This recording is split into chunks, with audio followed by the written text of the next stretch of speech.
Existe uma forma de morte que não aparece em nenhum obituário.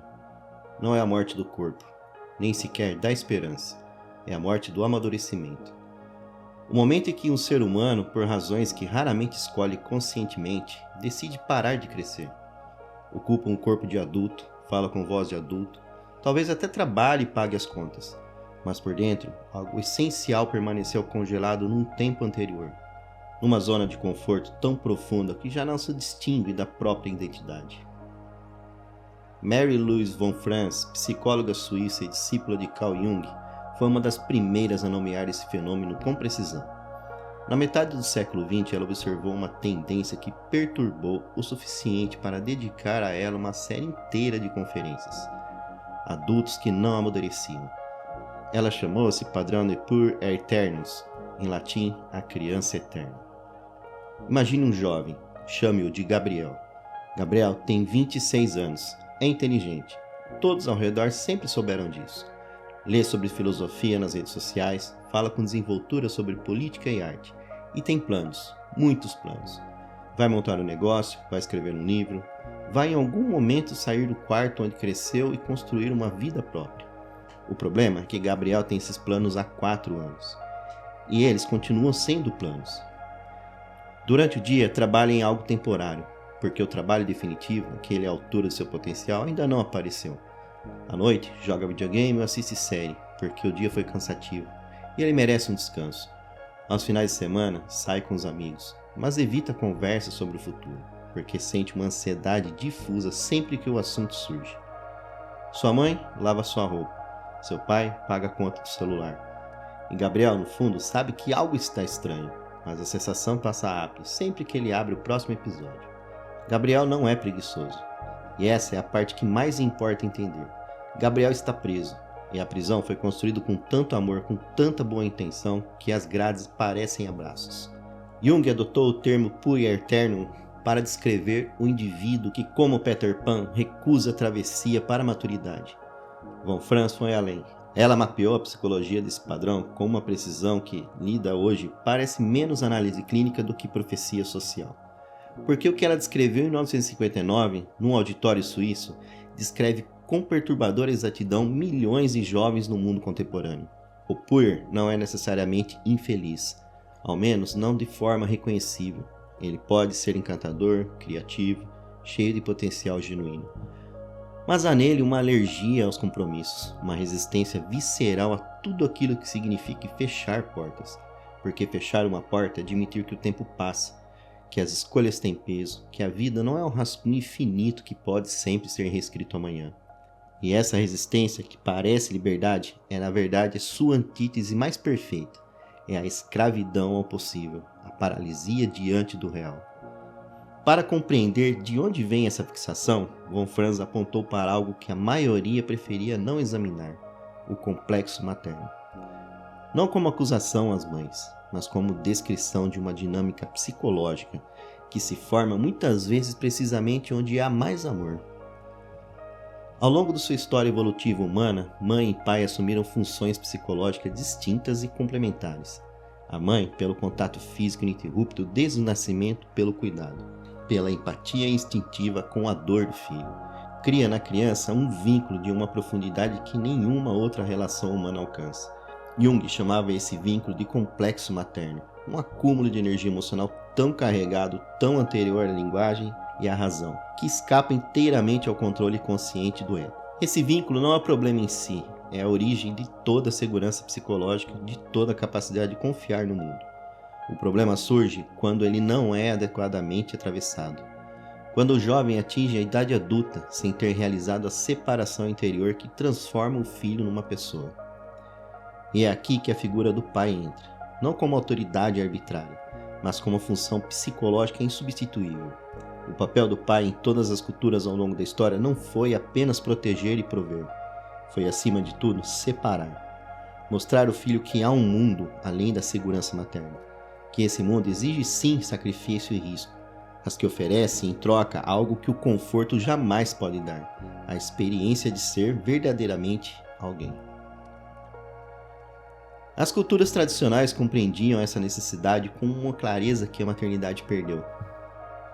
As culturas tradicionais compreendiam essa necessidade com uma clareza que a modernidade perdeu. Em quase todas as sociedades pré-modernas estudadas pelo historiador das religiões Mircea Eliade, a passagem da adolescência para a idade adulta era marcada por rituais de iniciação. Cerimônias deliberadamente projetadas para ser difíceis, às vezes violentas, invariavelmente transformadoras. O ritual seguia sempre a mesma estrutura. No meio da noite, os anciões da tribo, vestidos como deuses ou demônios, arrancavam o jovem de sua cama, diante de sua mãe. Era a última vez que ele a via por meses. Levavam-no para a escuridão, uma caverna, uma floresta, um deserto. Ali submetia-se a provações que representavam simbolicamente a morte da infância. A morte daquele que havia sido, e desse espaço de dissolução emergia, após semanas ou meses de sobrevivência solitária, não o mesmo jovem com mais experiências, mas uma pessoa diferente, um adulto. O que nossos antepassados sabiam, e que a modernidade relutou em aceitar, é que essa morte simbólica não é metáfora poética, é necessidade psicológica real. A identidade infantil precisa morrer para que a identidade adulta possa nascer, e esse processo não acontece sozinho, no conforto de um quarto familiar. Ele exige ruptura, exige escuridão, exige o confronto com a própria fragilidade. Hoje não temos mais esses ritos. Temos diplomas que não iniciam, festa de 18 anos que não transformam e uma cultura que, ao eliminar todo o sofrimento desnecessário, acabou por eliminar também boa parte do sofrimento necessário.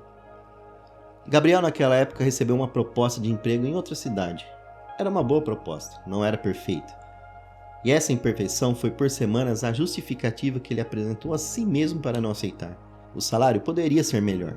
A cidade era distante, o momento não era o ideal.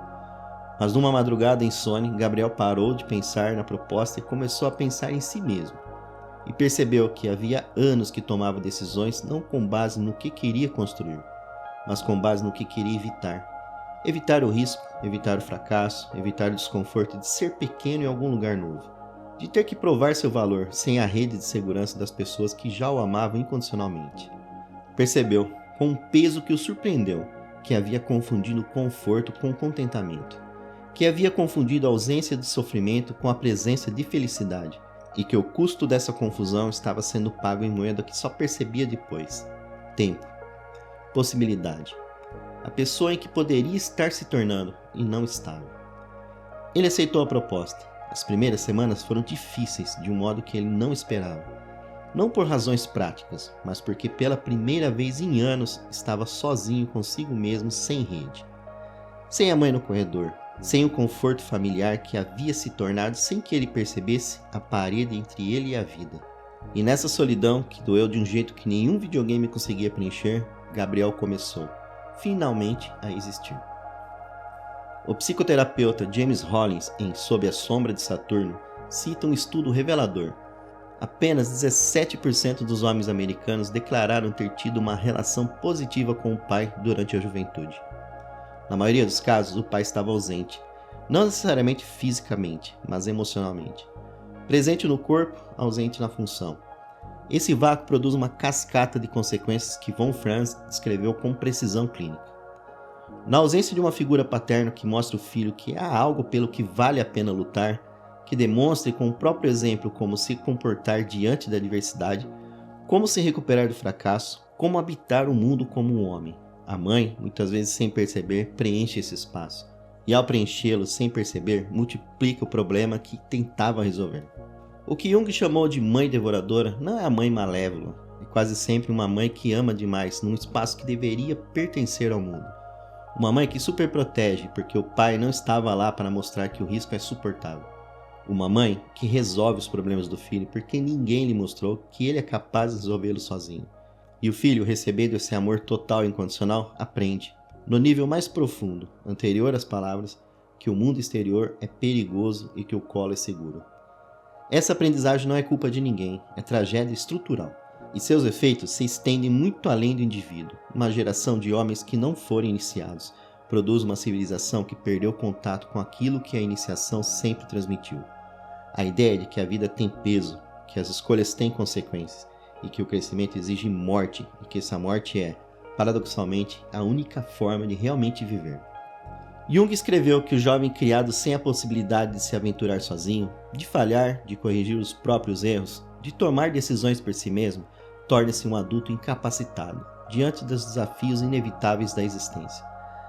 O saudável desejo de se individualizar, de se tornar alguém distinto e inteiro, é substituído por um espírito de regressão, uma forma psicológica que puxa constantemente em direção ao conhecido, ao protegido e ao infantil.